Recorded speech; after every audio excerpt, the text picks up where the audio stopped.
और अशरफ हमारे संवाददाता हमारे साथ जुड़ चुके हैं। अशरफ, सुप्रीम कोर्ट में सुनवाई शुरू, सबकी निगाहें इस समय सुप्रीम कोर्ट के ओर ये है कि आज क्या कुछ बदलाव होगा, क्या कुछ ट्विस्ट आएगा इस पूरे मामले में?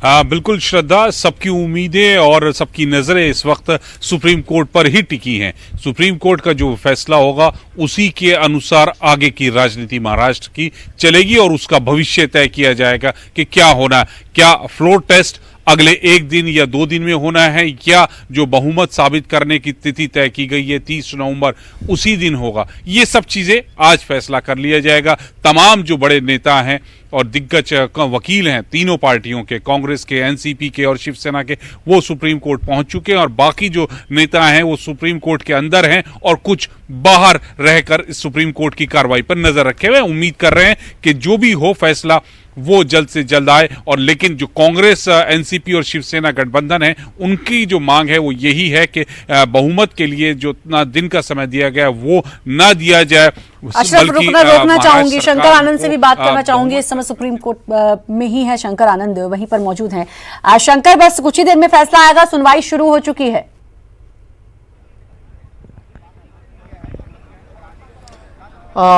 देखिए श्रद्धा, जो आज की जो सुनवाई है, जो दलील देने का काम है वो शुरू हुआ है। और इस मामले में सबसे पहले जो दलील देने का काम कपिल सिब्बल स्टार्ट किए हैं। कपिल सिब्बल शिवसेना की तरफ से एडवोकेट हैं और अभिषेक मनु सिंह भी एनसीपी की तरफ से, जबकि देवदत्त कामत ये कांग्रेस की तरफ से हैं। तो ये देखना लाजमी होगा कि हालांकि अगर नेता की अगर बात करें तो अभिषेक मनु सिंघवी और कपिल सिब्बल दोनों जो हैं कांग्रेस से जुड़े हुए हैं, लेकिन कपिल सिब्बल अभी जो दलील दे रहे हैं वो शिवसेना की तरफ से दे रहे हैं और दलील देने का काम शुरू हो चुका है। हालांकि जो प्रक्रिया है वो तकरीबन 1 से 2 घंटा से ज़्यादा का वक्त लग सकता है इस मामले में और लंच तक ये मामला जा सकता है, क्योंकि यहाँ पर दोनों पक्षों की जो दलील है वो यहाँ पे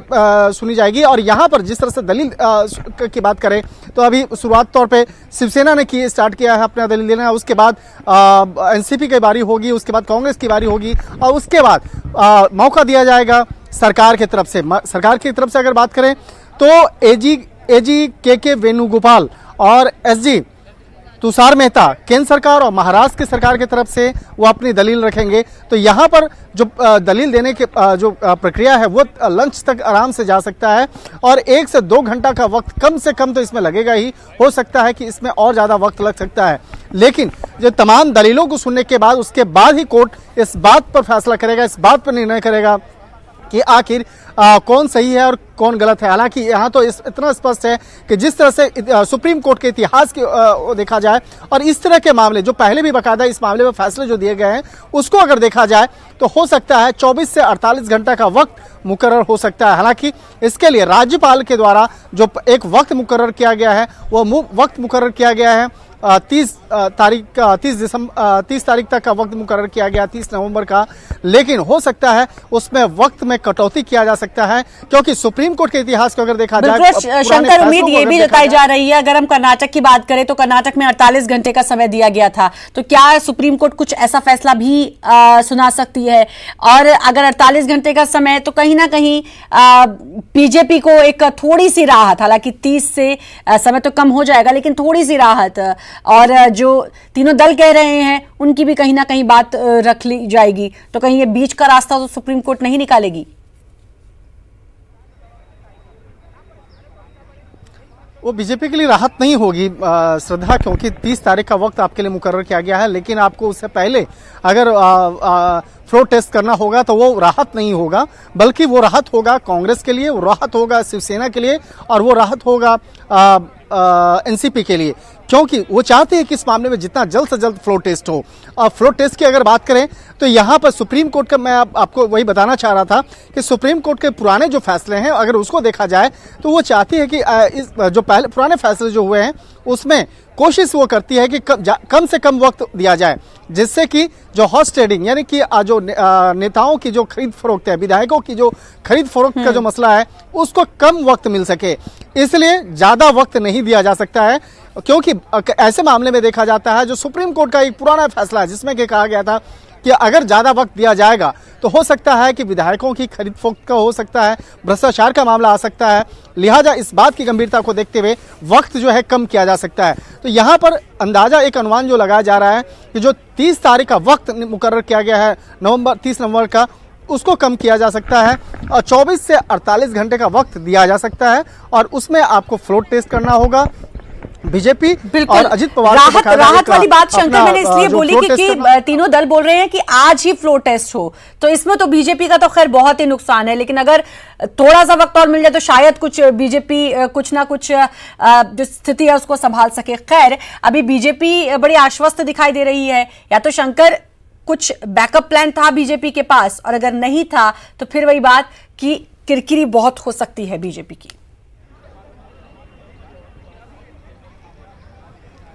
श्रद्धा, मैं आज इसी बात को मैं एक साहित्यिक अंदाज में ही बताना चाहूँगा, जो पहले भी मैंने कहा कि जब नाव जल में छोड़ दी, तूफान में ही मोड़ दी, तो अब धार क्या मझधार क्या। जब इस मामले को लेकर आगे बढ़ चुके हैं और जिस तरह से बकायदा शपथ ग्रहण भी हो चुका है, तो निश्चित तौर पर बीजेपी वो हर एक तरह से बकायदा कोशिश करेगी कि हम अपने तमाम विधायकों को एक संगठित करके रखें और इसके साथ ही जो एनसीपी के द्वारा जो विधायक जो टूटे हुए विधायक हैं उसको संगठित करें, और इसके साथ जो निर्दलीय विधायक हैं जो काफ़ी संख्या में हैं, तो वो जो अन्य विधायक हैं उसको भी कोशिश करेंगे किसी तरह से अपने साथ में शामिल करने का। हालांकि जैसा एक अनुमान लग रहा है, जो राजनीतिक गलियारों की जो हवा है, अगर उसको अगर भरोसा किया जाए तो ऐसा माना जा रहा है कि कुछ सांसद शिवसेना से भी टूट करके बहुमत के वक्त में बीजेपी के साथ आ सकते हैं। तो एक महज हवा है। अब देखना लाजमी होगा कि इस मामले में सुप्रीम कोर्ट आज तमाम दलीलों को सुनने के बाद किस तरह का फैसला लेती है और क्या वक्त की जो सीमा है वो कम कर सकती है। अगर वक्त की सीमा कम होती है तो निश्चित तौर पे काफ़ी कम वक्त में बीजेपी और अजित पवार को बकायदा अपना बहुमत साबित करना होगा, और वक्त अगर नहीं साबित कर पाते हैं तो ये परेशानी वाली बात बीजेपी के लिए ही है, क्योंकि बड़े आश्वस्त दिखाई दे रहे हैं बाकी तीनों दल, और उन्होंने जिस तरीके से सुप्रीम कोर्ट में चुनौती भी दी है राज्यपाल का जो फैसला था, तो बड़े आश्वस्त हैं। और जिस तरीके से वो आश्वस्त हैं शंकर, उससे ये समझ में आ रहा है कि वाकई में क्या 154 का जो आंकड़ा बता रहे हैं वो उनके पास अभी है।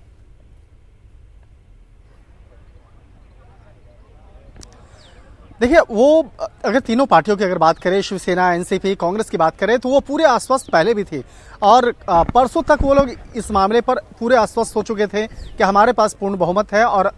कल के लिए यानी कि शनिवार के दिन वो जाकर राज्यपाल से मिलेंगे और जाके अपने समर्थन अपना जो लिस्ट है बकायदा देंगे और कहेंगे कि हमें सरकार बनाने के लिए आप आमंत्रित करें। लेकिन उससे पहले ही एक दिन पहले ही बकायदा ये पूरा गेम हो गया, और गेम इसलिए कहा जा रहा है, उस शब्द का प्रयोग इसलिए किया जा रहा है क्योंकि बीजेपी और अजित पवार के जो विधायक हैं बकायदा उन्होंने एक अपना दिखाया कि हमारे पास पूर्ण बहुमत है, ये हमारे पास लिस्ट है और ये आप देख करके आप हमें निमंत्रण दीजिए, उसके बाद हम आगे की बिल्कुल बिल्कुल। और शंकर, मैं चाहूंगी कि आप जरा नजर बनाए रखें क्योंकि अंदर सुनवाई चल रही है और क्या कुछ आपके पास भी खबर आती है। मैं रुख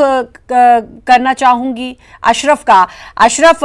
अब बड़ी आर पार की लड़ाई हो गई है और ये ऐसे ट्विस्ट बिल्कुल चुटकियों में आ रहे हैं बार बार। महाराष्ट्र की राजनीति की हम बात करें, किसकी सरकार बनेगी, एक महीने से हर किसी की निगाह टिकी हुई है। कल लगा कि चलो भाई बीजेपी एनसीपी की सरकार गठबंधन की बन जाएगी, आज कुछ और तस्वीर। अब पता नहीं कल क्या तस्वीर होगी या फिर सुप्रीम कोर्ट का फैसला आने के बाद क्या तस्वीर होगी।